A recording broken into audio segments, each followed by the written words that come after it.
के घर एक बच्चा पैदा हुआ। अब इंजीनियर की ख्वाहिश थी कि मैं उसे भी इंजीनियर ही बनाऊं और इंजीनियरिंग से रिलेटेड काम में लगाऊं, लेकिन वो बच्चा लोगों के नज़दीक दिमागी तौर पर कमज़ोर था। आहिस्ता आहिस्ता वक्त गुजरता गया, वो स्कूल में दाखिल हो गया। अब उसके टीचर्स ने कहना शुरू कर दिया, ये बच्चा तो ज़हनी तौर पे बहुत ज़्यादा कमज़ोर है और बाकी बच्चों की तरह ये चीज़ों को जल्दी नहीं सीख सकता और इसे चीज़ों को सीखने में मुश्किल होती है। अब वक्त गुजरता गया, वो बच्चा 12 से 13 साल की उम्र में पहुंचा और उसने उस किस्म का रियाजी और फिज़िक्स करनी शुरू कर दी जो आमतौर पे लोग 18 से 20 साल की उम्र में करते हैं, जिनमें कैलकुलस, डिफरेंशियल जियोमेट्री और एनालिटिकल जियोमेट्री वगैरह शामिल थी। अब आहिस्ता आहिस्ता वो बच्चा और बड़ा होता गया और वो इंजीनियरिंग से हटकर उसका शौक इस कायनात को जानने में लग गया। अब इसी बात से उसका वालिद के साथ इख्तलाफ हो गया, क्योंकि उसके वालिद चाहते थे कि मैं एक इंजीनियर हूं और साथ में एक बिजनेसमैन हूं, साथ ही मेरा बच्चा भी एक इंजीनियर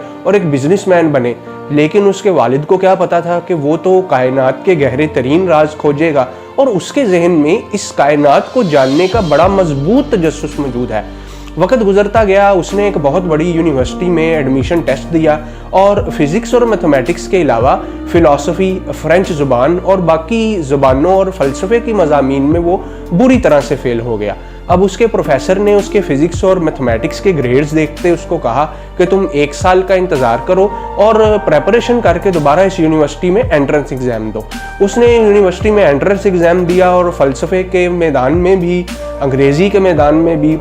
और दूसरी ज़ुबानों के मैदान में भी वो लड़का कामयाब हुआ। अब आहिस्ता आहिस्ता मज़ीद वक्त गुजरता गया और नौकरियां ना होने के कारण उस बच्चे को एक पेटेंट ऑफिस में, स्विट्ज़रलैंड के एक पेटेंट ऑफिस में काम करना पड़ा और उसी दौरान उस बच्चे ने थियोरेटिकल फिज़िक्स में अपनी पीएचडी की और ऐसे 4 बेहतरीन तहकीकी मकाले छापे जिसने फ़िज़िक्स की दुनिया को हिलाकर रख दिया, जिनमें theory of photo electric effect, Brownian motion और थ्योरी ऑफ स्पेशल रिलेटिविटी भी शामिल थी। अब इस नज़रिए को देखते हुए उस वक़्त के साइंसदानों ने उसके ऊपर एतराज़ उठाए कि एक तो तुम पेटेंट ऑफिस में क्लर्क के तौर पे काम करते हो और दूसरे तुम ऐसे नज़रियात पेश करते हो जो न्यूटन के नज़रियात से टकराते हैं। अब न्यूटन क्योंकि एक बहुत बड़ी फिगर मानी जाती थी फिज़िक्स में और उससे इख्तलाफ करना, इसका मतलब था कि फ़िज़िक्स से इख्तलाफ करना। खैर, उसने किसी की नहीं सुनी और अपनी तहकीक करता गया और रियाजी और फिज़िक्स के मैदान में बहुत बेहतरीन कारनामे करता गया। दोस्तों, दुनिया इस बच्चे को एल्बर्ट आइंस्टाइन के नाम से जानती है और इसकी थ्योरीज़ की कंफर्मेशन, ख़ास तौर पे जनरल थ्योरी ऑफ रिलेटिविटी की कंफर्मेशन 1919 में एक और बड़े साइंसदान ने कर दी और पूरी दुनिया में एल्बर्ट आइंस्टाइन का डंका बजना शुरू हो गया। अमेरिका किसी काम से गया था और जब पता लगा कि हिटलर ने जर्मनी पर कब्जा कर लिया है और वो लोगों को, जर्मनी के रिहायशियों को बेदर्दी से मार रहा है, एल्बर्ट आइंस्टाइन ने अमेरिका में रहने का फैसला किया और ये बंदा इतना मशहूर हो चुका था